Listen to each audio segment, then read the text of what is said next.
Alright, in this video we're going to talk about arcs of a circle. So basically an arc of a circle, it's 2 points on the circle and the continuous part of the circle between the 2 points. You can find the arc measure by measuring the central angle. So let's take a look at that. We have 2 points on my circle here, A and B, and then I have all the points in between the circle. Okay, so this red portion here represents an arc of a circle. Basically, it's just a portion of the circle.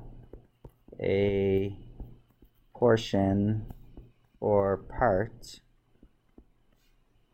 of the circle. Okay, and when we talk about the central angle, this is kind of a preview of things to come. So here's my arc over here. Let's make that red.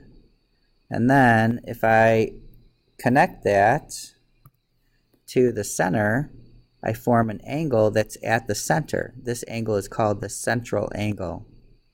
The central angle. So if this central angle has like a measure of 40 degrees, then the arc here would also have a measure of 40 degrees.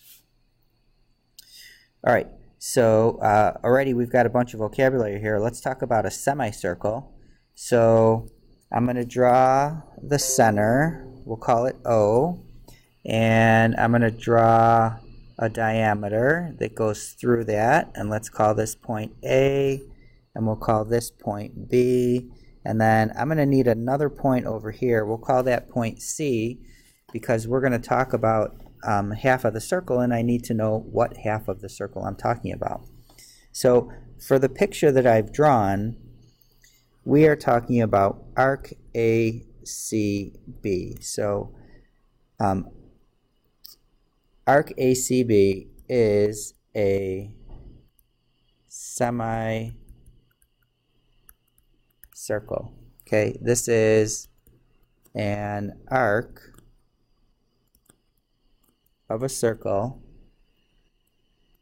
with its endpoints at